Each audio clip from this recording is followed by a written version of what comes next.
Bulan Agustus tahun 1960 Masyumi dan Partai Sosialis Indonesia, PSI, yang merupakan partai pesaing PKI, dibubarkan pemerintah. PKI pun semakin giat melakukan mobilisasi massa untuk meningkatkan pengaruh dan memperbanyak anggota. Di tingkat pusat, PKI mulai berusaha dengan sungguh-sungguh untuk duduk dalam kabinet. Mungkin PKI merasa kedudukannya sudah cukup kuat. Pada tahun-tahun sebelumnya partai ini umumnya hanya melancarkan kritik terhadap pemerintah khususnya para menteri yang memiliki pandangan politik berbeda dengan mereka. Di bidang kebudayaan, saat sekelompok cendekiawan anti-PKI memproklamasikan manifesto kebudayaan, Manikebu, yang tidak ingin kebudayaan nasional didominasi oleh suatu ideologi politik tertentu, misalnya komunis, Lekra, Lembaga Kebudayaan Rakyat, yang pro-PKI segera mengecam keras. Soekarno ternyata menyepakati kecaman itu. Tidak sampai 1 tahun usianya, Manikebu dilarang pemerintah.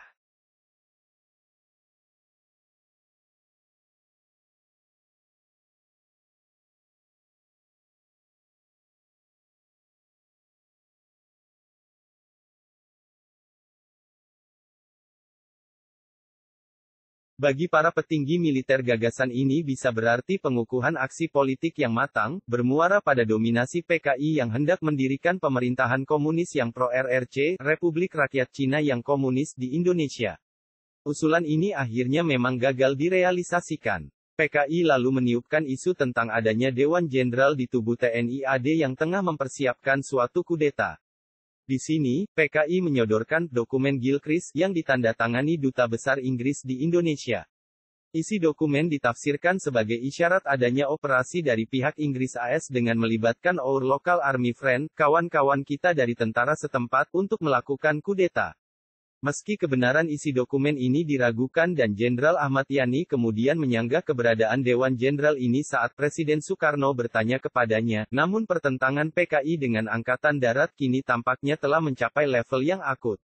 Pada bulan Mei tahun 1965, Pelda Sujono yang berusaha menghentikan penyerobotan tanah perkebunan tewas dibunuh sekelompok orang dari BTI dalam peristiwa Bandar Betsi di Sumatera Utara.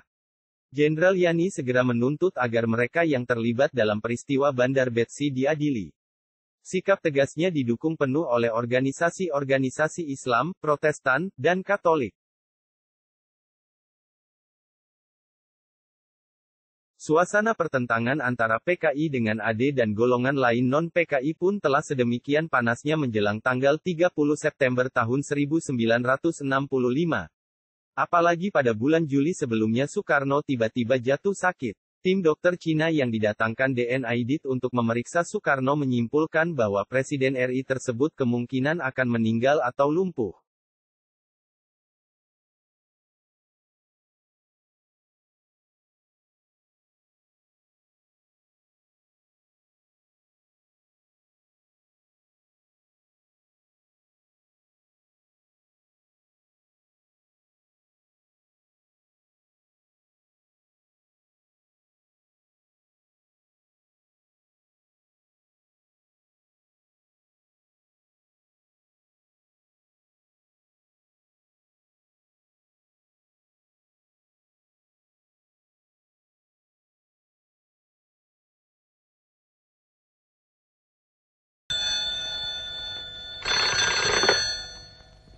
Halo, Untung di sini. Maka dalam rapat Politbiro PKI tanggal 28 September tahun 1965, pimpinan PKI pun memutuskan untuk bergerak. Dipimpin Letnan Kolonel Untung, perwira yang dekat dengan PKI, pasukan pemberontak melaksanakan gerakan tanggal 30 September dengan menculik dan membunuh para jenderal dan perwira di pagi buta tanggal 1 Oktober tahun 1965. Gerakan ini harus menguasai instalasi-instalasi vital seperti Telkom, RRI, PTT, kereta api, dan lain-lain.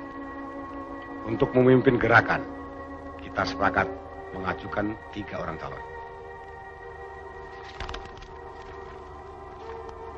Yang terdiri dari perwira-perwira berpikiran maju, yaitu Letnan Kolonel Untung, Komandan Batalion dari Resimen Cakrabirawa, Kolonel Infanteri Latif, Komandan Brigif 1, Kodam 5 Jaya, dan Mayor Udara Suyono, Komandan Pasukan Pengawal Pangkalan Udara.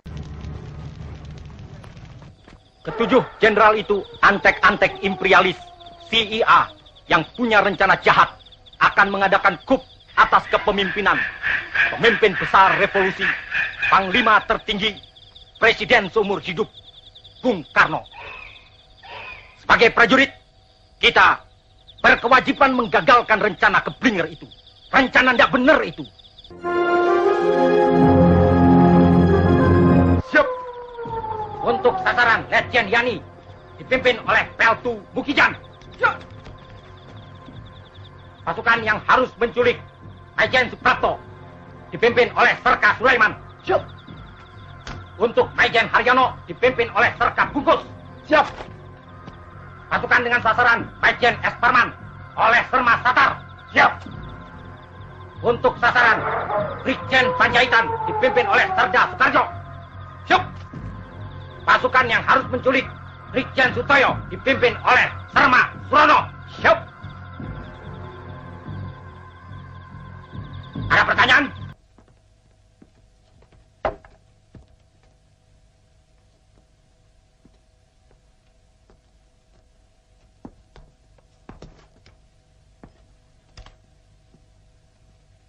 Cakrabirawa.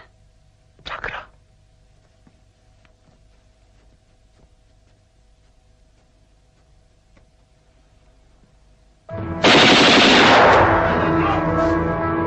Cepat, Jenderal! Ayah. Gila segera. Buka pintunya. Cepat, Jenderal. Buka.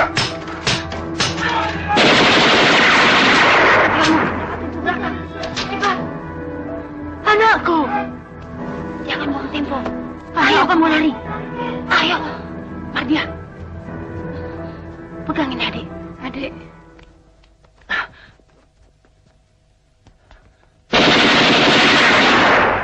Via. Keluar. Adik kena.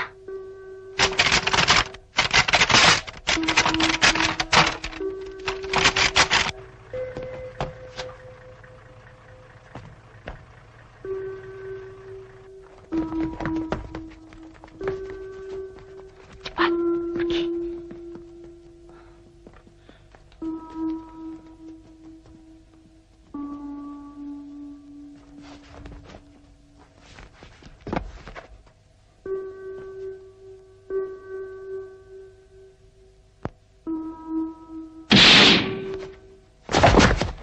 Om Piet. Kalian tunggu saja di sini.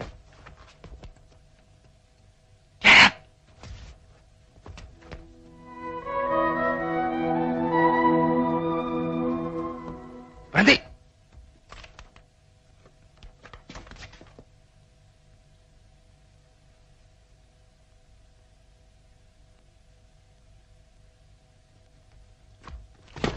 Jangan bergerak.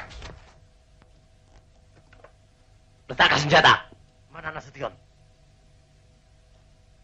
Saya Nasution.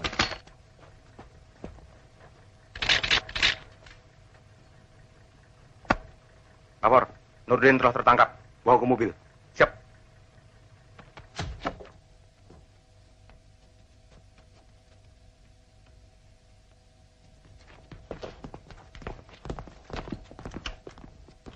Jangan bergerak. Telepon sudah diputus.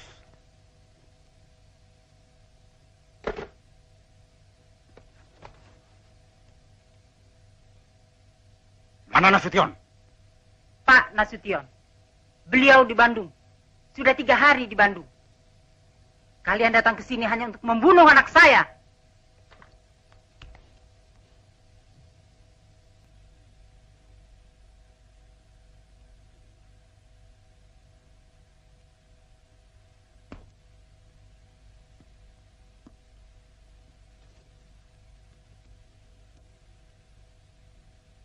Duduk.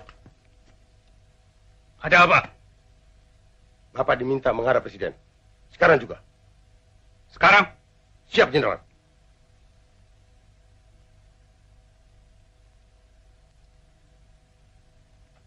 Kalau begitu, tunggulah. Saya mandi dulu. Pada pagi hari sekitar pukul 3 waktu Indonesia Barat tanggal 1 Oktober tahun 1965, Komandan Satuan Tugas Pasopati, Letnan Infantri Dul Arif membentuk 7 pasukan dari Satgas Pasopati di Lubang Buaya untuk menculik ke-7 jenderal. Satgas yang menangkap Jenderal Nasution dipimpin oleh Pelda Juhuruk dari Resimen Cakrabirawa, terdiri dari 1 Regu Kawal Kehormatan Cakrabirawa, 1 Peleton Yon 530, para Brawijaya, 1 Peleton Yon 454, para Diponegoro, 1 Peleton Pasukan Pertahanan Pangkalan Auri dengan dukungan 1 Peleton Sukarelawan Pemuda Rakyat. Pasukan yang bertugas menangkap Jenderal Yani dipimpin oleh Peltu Mukijan dan Brigade Infantri 1, Jaya Sakti, terdiri dari 1 Peleton Yon 530, para Brawijaya, 1 Regu PPP Auri dan 2 Regu Sukarelawan Pemuda Rakyat. Pasukan yang akan menangkap Maijen Suprapto adalah 1 Peleton Batalion Kawan Kehormatan Cakrabirawa. Regu 1 dipimpin oleh Serka Sulaiman dan sisanya bergabung dengan Regu 2 yang dipimpin oleh Serda Sukiman. Maijen S. Parman akan ditangkap oleh pasukan yang dipimpin Sersan Satar dari Resimen Cakrabirawa dengan kekuatan 1 Regu Cakrabirawa dibantu oleh 1 Peleton Yon 530, para Brawijaya di bawah pimpinan Sersan Paet. Sersan Mayor Surono memimpin 1 Peleton Cakrabirawa yang bertugas menangkap Brigjen Sutojo. Pasukan ini dibagi menjadi 3, Regu 1 dipimpin Sersan 2 Sudipjo, Regu 2 dipimpin Sersan 2 Ngatijo dan Regu 3 dipimpin Kopral 2 Dasuki.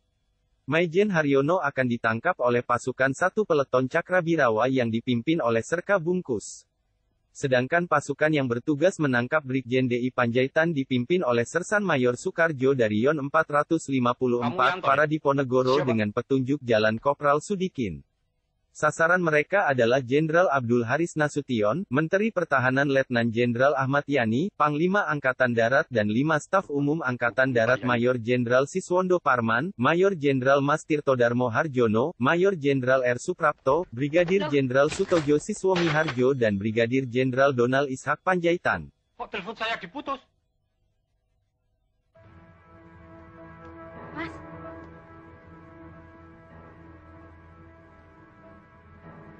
Kalau begitu, saya pasti sedang difitnah. Bapak Presiden menunggu, Jenderal.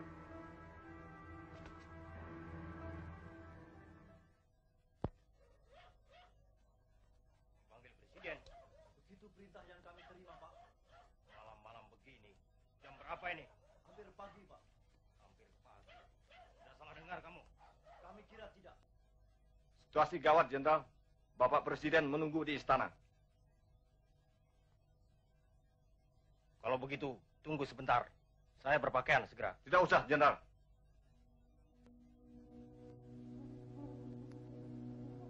Jalan.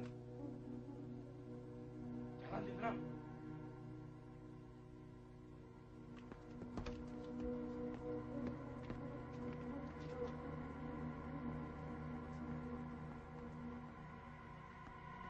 Masuk. Masuk, Bu. Masuk.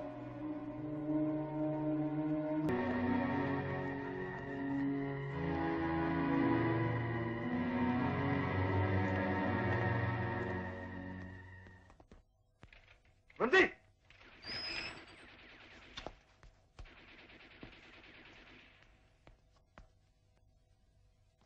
Tarik. Tarik.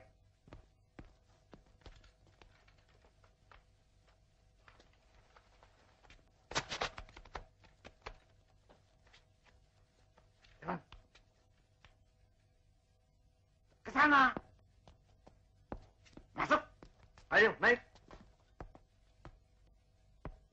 Pun memutuskan untuk bergerak. Dipimpin Letnan Kolonel Untung, perwira yang dekat dengan PKI, pasukan pemberontak melaksanakan gerakan tanggal 30 September dengan menculik dan membunuh para jenderal dan perwira di pagi buta tanggal 1 Oktober tahun 1965. Jenazah para korban lalu dimasukkan ke dalam sumur tua di daerah Lubang Buaya, Jakarta. Mereka adalah Letnan Jenderal Ahmad Yani, Menteri Panglima AD, Mayor Jenderal S. Parman, Mayor Jenderal Suprapto, Mayor Jenderal MT Haryono, Brigadir Jenderal Di Panjaitan, Brigadir Jenderal Sutoyo Siswomiharjo, dan Letnan 1 Pierre Andreas Tendean. Sedangkan Jenderal Abdul Haris Nasution berhasil lolos dari upaya penculikan, namun putrinya Ade Irma Suryani menjadi korban. Di Yogyakarta, gerakan tanggal 30 September juga melakukan penculikan dan pembunuhan terhadap perwira AD yang anti PKI, yaitu Kolonel Katamso dan Letnan Kolonel Sugiono.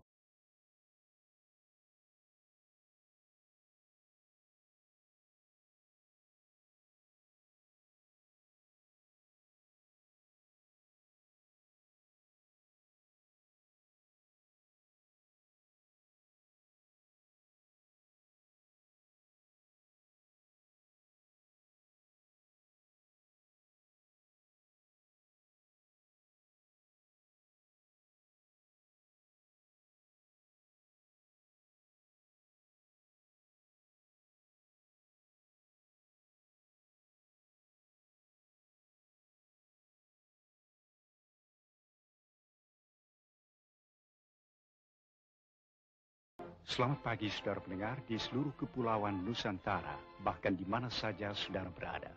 Inilah Radio Republik Indonesia Studio Jakarta, kembali di udara melalui gelombang-gelombang 19, 25, 31, dan 49 meter. Membawakan acara siarannya untuk pagi hari ini, hari Jumat, 1 Oktober tahun 1965. Saudara pendengar, selamat mengikuti siaran kami, selamat mendengarkan, dan tetap merdeka. Untuk menyelamatkan Presiden Soekarno dari kup Dewan Jenderal. Pada hari Kamis tanggal 30 September 1965, di Ibu Kota Republik Indonesia, Jakarta, telah terjadi gerakan militer dalam Angkatan Darat, dengan dibantu oleh pasukan-pasukan dari... Pada berita RRI pagi harinya, Letkol Untung lalu menyatakan pembentukan Dewan Revolusi, sebuah pengumuman yang membingungkan masyarakat. Dalam situasi tak menentu itulah Panglima Komando Strategis Angkatan Darat Pangkostrat, Mayor Jenderal Soeharto segera berkeputusan mengambil alih pimpinan Angkatan Darat karena Jenderal Ahmad Yani selaku Menpangat saat itu belum diketahui ada di mana. Setelah berhasil menghimpun pasukan yang masih setia kepada Pancasila, operasi penumpasan gerakan tanggal 30 September pun segera dilakukan. Bukan saja di Jakarta, melainkan hingga basis mereka di daerah-daerah lainnya. Dalam perkembangan berikutnya, ketika diketahui bahwa gerakan September ini berhubungan dengan PKI, maka pengejaran terhadap pimpinan dan pendukung PKI juga terjadi. Bukan saja oleh pasukan yang setia pada Pancasila tetapi juga dibantu oleh masyarakat yang tidak senang dengan sepak terjang PKI. G30 SPKI pun berhasil ditumpas, menandai pula berakhirnya gerakan dari Partai Komunis Indonesia. Negara secara paksa dan pasti didalangi PKI. Menghadapi kejadian ini, kita tidak hanya ingin mencari keadilan, karena jenderal-jenderal kita telah diculik dan dibunuh. Akan tetapi kita juga terpanggil sebagai prajurit Sabta Marga, karena yang saat ini terancam adalah negara dan Pancasila. Dan saya tahu bagaimana seharusnya saya bersikap. Saya memutuskan untuk menghadapi mereka. Kalau kita tidak melawan mereka, kita akan mati konyol. Seorang prajurit Sabta Marga harus memilih mati untuk negara dan Pancasila, dan bukan mati konyol. Insya Allah, kita akan berhasil menumpas mereka.